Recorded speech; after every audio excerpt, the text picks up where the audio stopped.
incident happened. One day, I was taking a walk with my dog Molly. After walking 2 more blocks, we saw 3 men smoking on the porch and talking to each other. 2 of them didn't pay attention to me, but one was staring in my direction. He was a bit bigger compared to the other 2 guys. He looked like he was in his 20s and was also bald.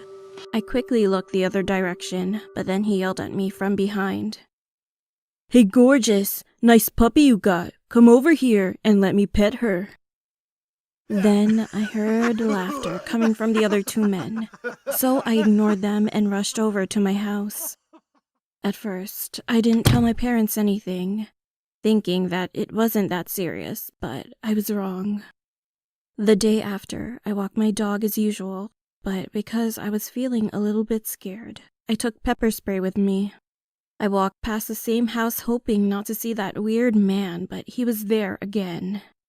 He was sitting on a rocking chair on the porch, and when he saw me, he shot up from his seat.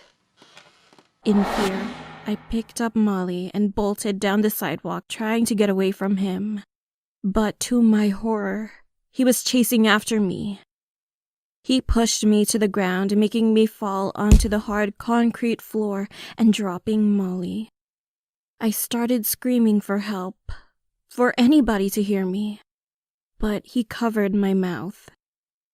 Clawing at his hands, I realized that I had the pepper spray in my pocket. So I grabbed it and sprayed it in his eyes, and after a while, he eventually screamed out in pain and rolled off my body. I quickly got up and picked up Molly. When I got home, of course, I frantically explained the situation to my parents. My dad, who was a retired Marine, wanted to go to that house, but Mom just told us to go to the police station.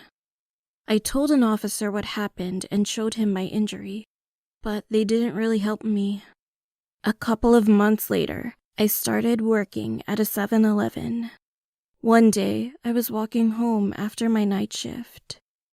And when I turned the corner, I noticed a truck driving slowly and way too close to the sidewalk.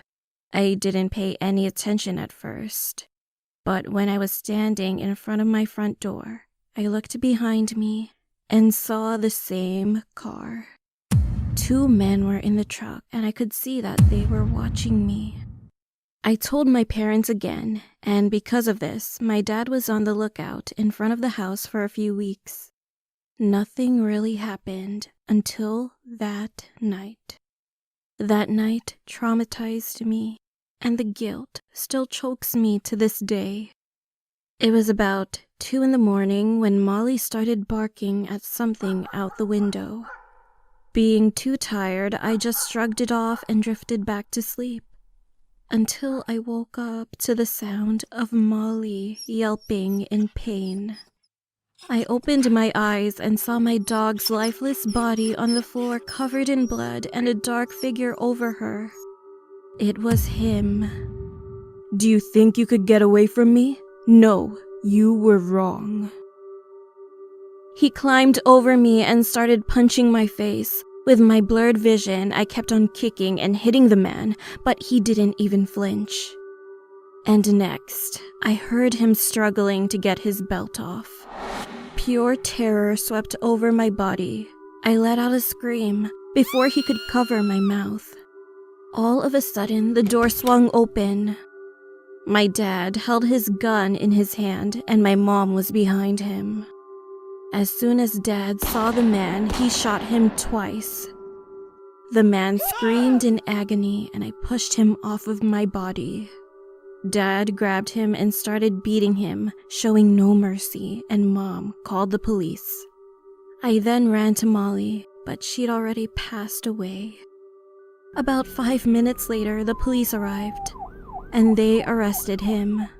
It turns out that it was not only that man, but also his other 2 friends who conspired this. Their plan was to break into our house, kidnap me, and rape me. Fortunately, they were caught and sentenced to 16 years in prison for multiple charges.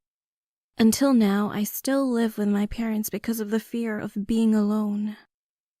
And I feel sorry for Molly. I really miss her. I miss her so much.